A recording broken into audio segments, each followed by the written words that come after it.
guest today is one of the best drummers in the world. He is known for his work with Porcupine Tree and King Crimson, and he now has a new solo album out, a big band, if you will, a version of Porcupine Tree songs called Cheating the Polygraph. I'd like to welcome Gavin Harrison to the show. Gavin, how you doing, man? Yeah, good. Very good. So, what are we, about 5 hours difference? Are you in London, I guess? Yep, it's 9:30 in the evening. Okay, well, sorry to take up your evening. That's all right. I really appreciate it, man. So you have the new album out called Cheating the Polygraph, which I definitely want to get to. But I wanted to know what's been going on for you this past week since the album came out, and what are you up to now? Well, I've been working at home. I'm working on some other projects at the moment, and I'm getting ready for, more rehearsals with King Crimson. There never seems to be 5 minutes of peace. Yeah, well, I wanted to talk about that. I mean, you're one of the busiest musicians around. I always knew you did a lot of session work, but I was looking over some stuff you've done on the internet, and it's like hundreds of different things. So how do you keep track of everything you're doing and everything you've done?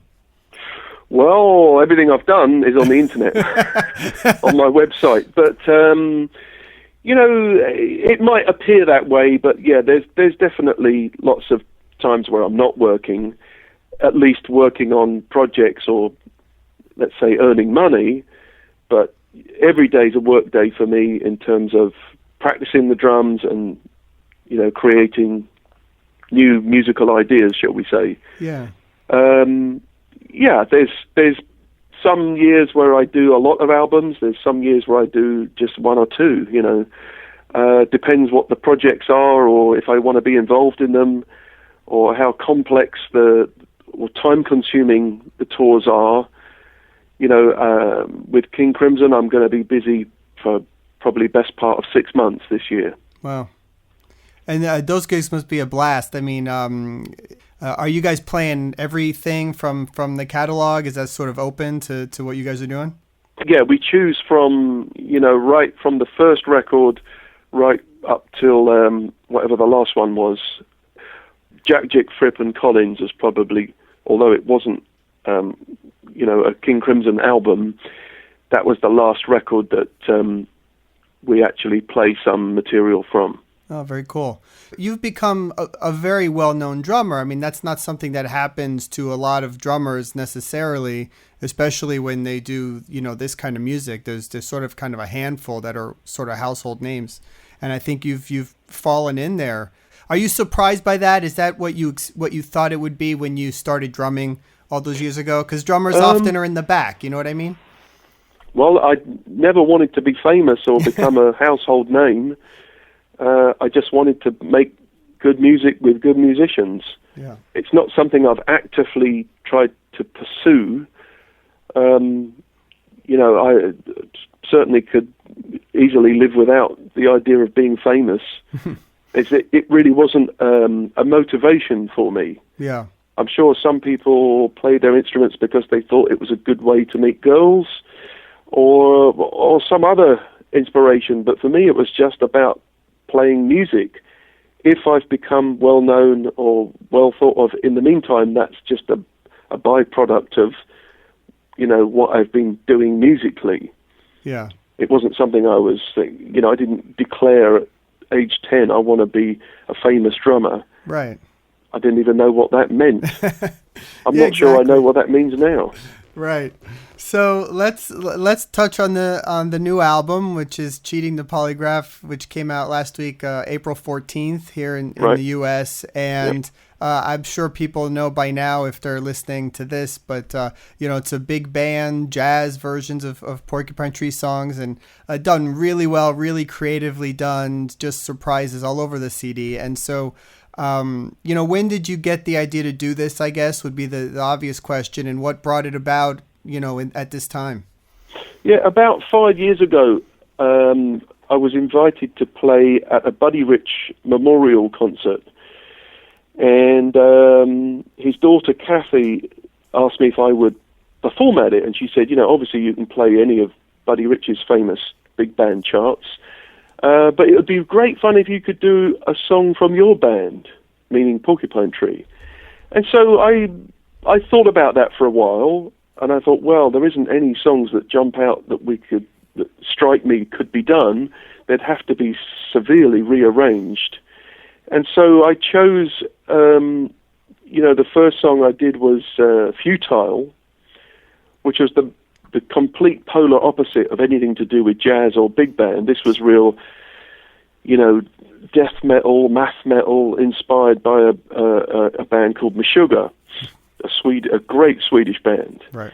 And which Steve Wilson introduced me to their music in about 2002.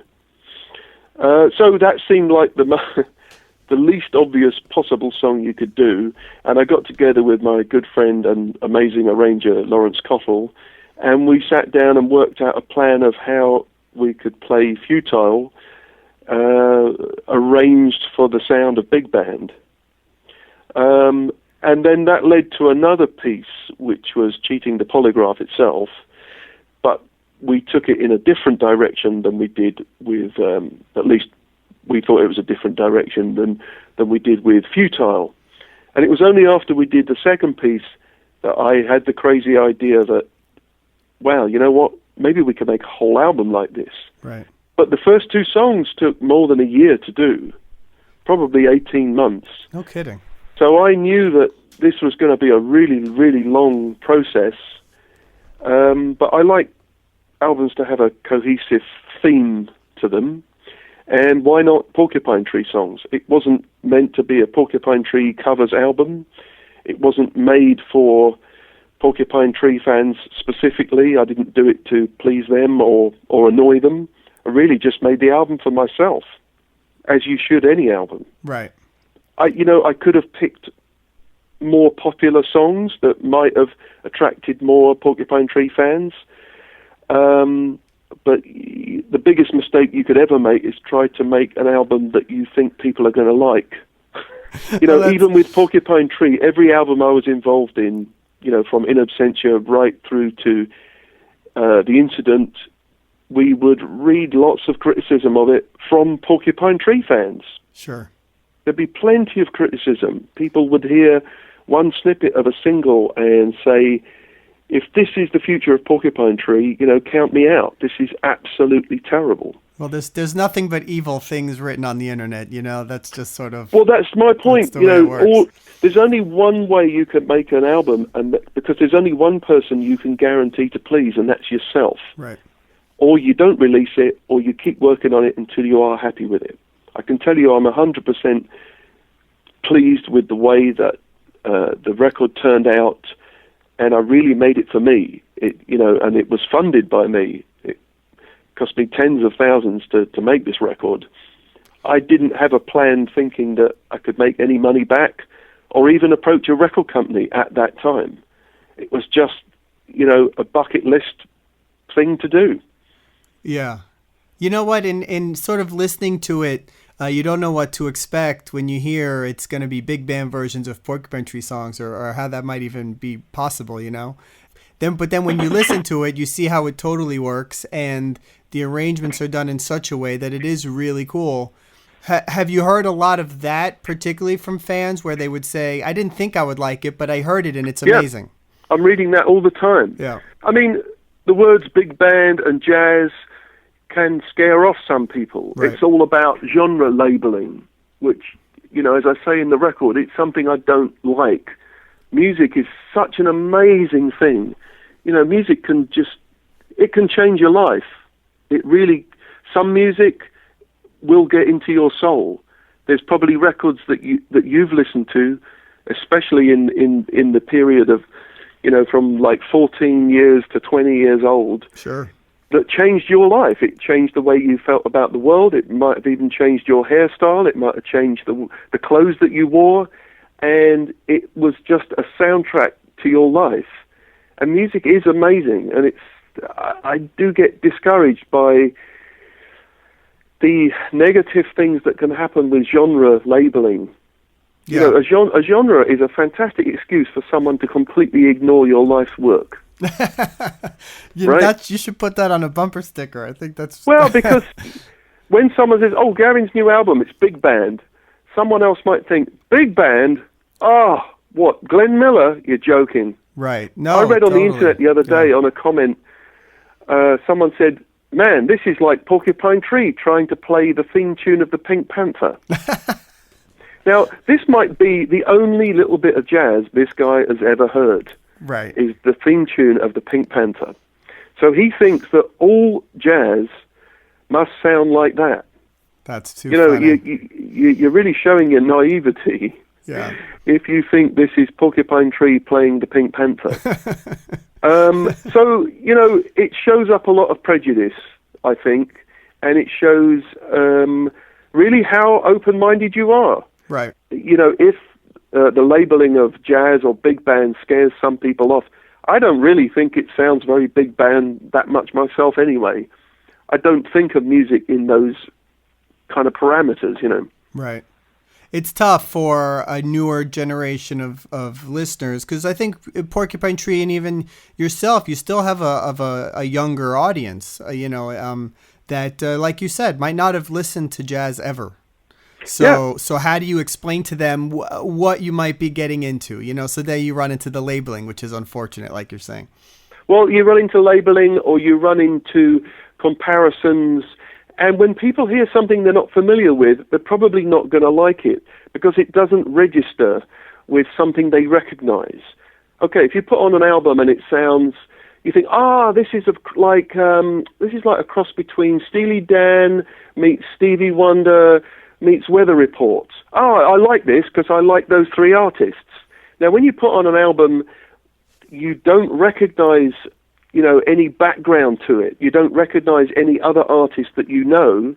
You probably won't like it because your ear doesn't latch onto something that's already causing happy memories in your brain. But really, sometimes they're the albums that really change your life. A lot of the albums that changed my life, I hadn't had any preconceived or pre-structured ideas of before they came.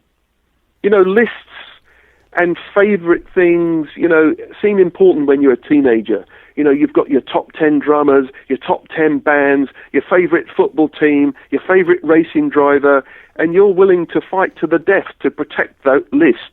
And when someone comes along and says, no, he's not the best drummer in the world, this guy is, you're ready to have a punch-up with him there and there in the school playground. That's right. Because those lists seem so important to you when you're young. Yeah. To have that top list in order of all your favorite things. And you realize when you get older, it's just nonsense. It's just nonsense. There aren't things that you should compare. Music is an art form. It's not a competition, right? If I ask you, who do you think is the best painter between, Picasso, Rembrandt, and Michelangelo?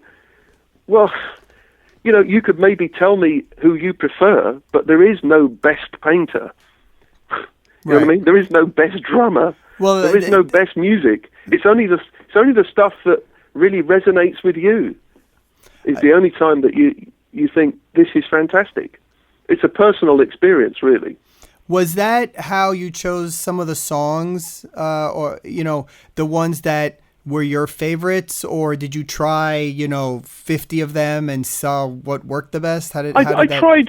Yeah, I tried quite a few other songs that I thought, this is going to work. And then myself and Lawrence, we couldn't find a good solution to it.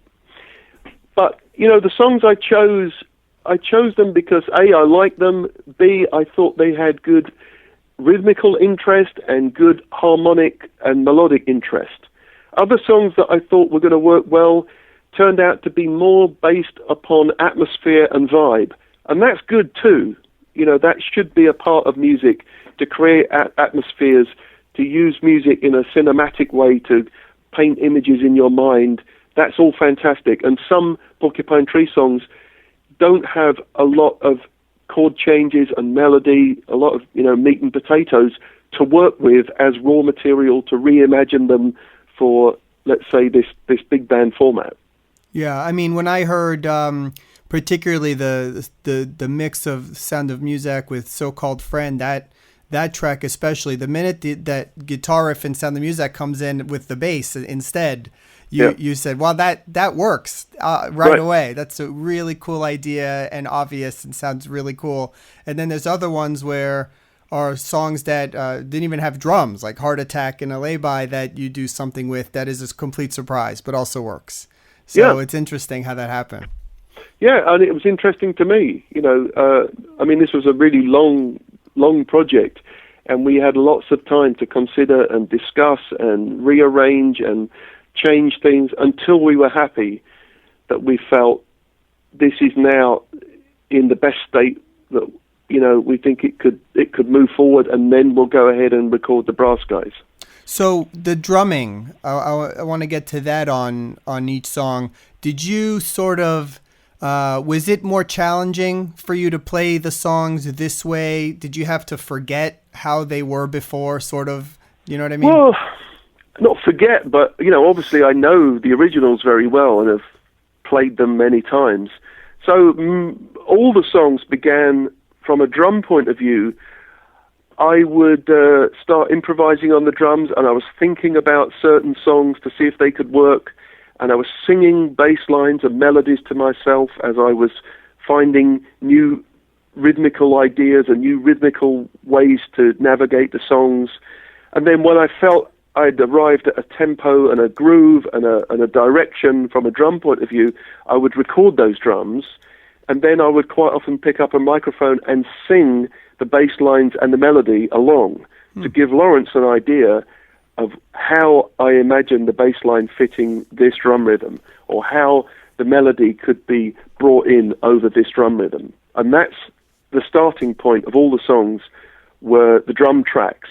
Now, once Lawrence started arranging, the melodies and the chords, I would go to his studio and we would discuss. At that point, it was all on keyboards with fake brass sounds, which sounded terrible, but right. enough that we could hear where it was going. And then I would make some suggestions about, how I felt we could change this part or move into another song. And eventually we'd get to a point where he would give me, the recordings of his MIDI keyboards, and I would bring them home and play along to them, and then I would say, okay, I think we need to cut this in half, or this bit needs to be twice as long. I think the whole thing could be slower. I think we should have a solo here. I think we could cut in a different song here.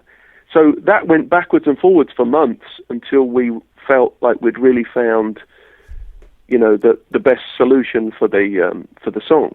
What was the reasoning for combining a lot of songs? Was that just sort of natural, or did it make it more interesting for you, or why did you do that? I mean, and a lot of them were completely incompatible. They were in different keys, sometimes they're in different time signatures, different tempos. During, let's say, the making of Hate Song, I got to a point where I was playing along with Lawrence's arrangements, and I just said to him, do you know what? I think we should just go into another song here. Yeah. And I've got a really good idea for another song, which is Halo. Now, unfortunately, it's nowhere near the tempo, it's nowhere near the key, but we know enough arranging tricks, arranging techniques, that we could seamlessly move from one to another. I know Lawrence is genius enough in his arranging that it's not going to turn out to be a patchwork quilt. You won't see any corners, you won't see any edges, you won't see the stitches, you won't see any nails. No, it's actually really subtle. All of a sudden, it's another song, and you didn't notice where the change happened. It's very cool. You're not even aware that it's changed. Yeah. Or how did it change tempo? It's all very clever in the way that it hides a lot of the joins, and that's what you get with good arrangers. You find it really isn't, A bolted onto B. Right. It really does. Yeah. It's more like kind of they're liquid in a pot, and you're just stirring it round, and you can find amazing things.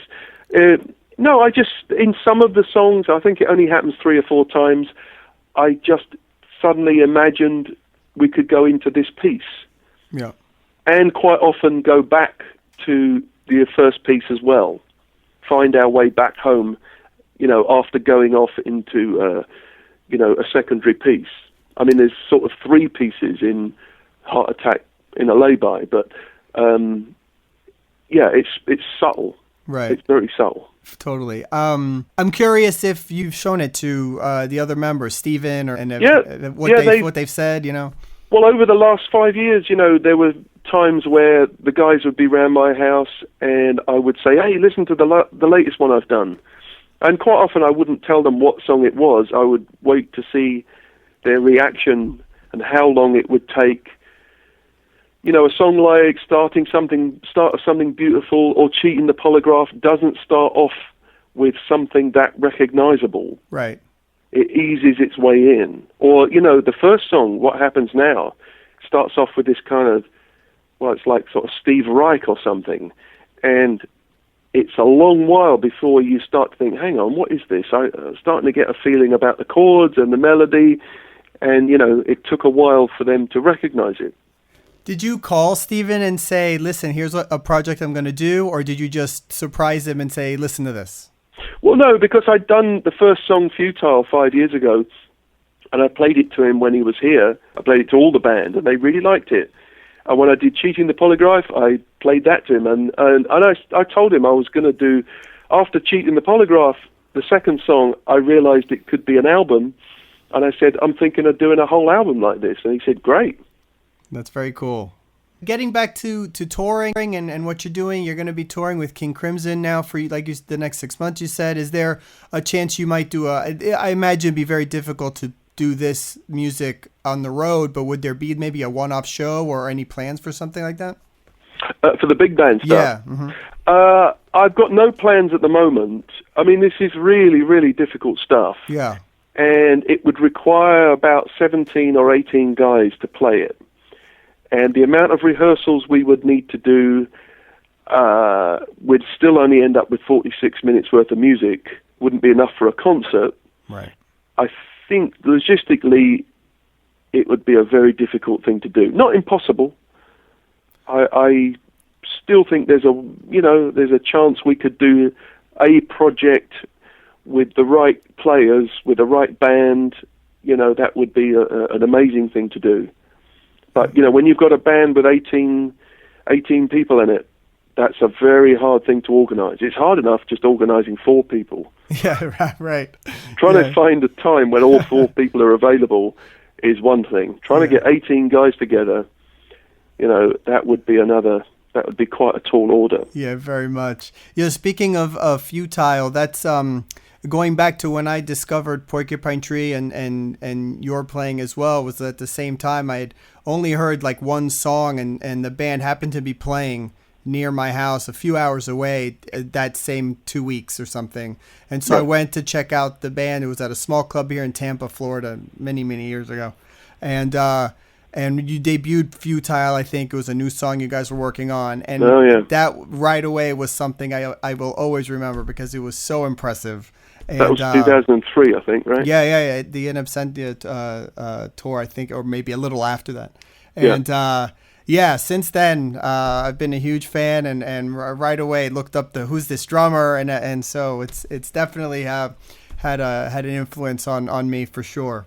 Great. So I appreciate that, man. And I think the album's great, and I tell everybody about it. So I wish you all the success with it. Thank you. All right, man. All right, thanks for calling. No problem. Thank you. Take it easy. Okay, cheers. Bye. Bye-bye. I'd like to thank Gavin for the interview. We're going to play a track off Cheating the Polygraph. This is Sound of Music / So-Called Friends. For more information on upcoming interviews, please check theprogreport.com. Follow us on Facebook, on Twitter at The Prog Report, or download our iTunes podcast. Thanks.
you.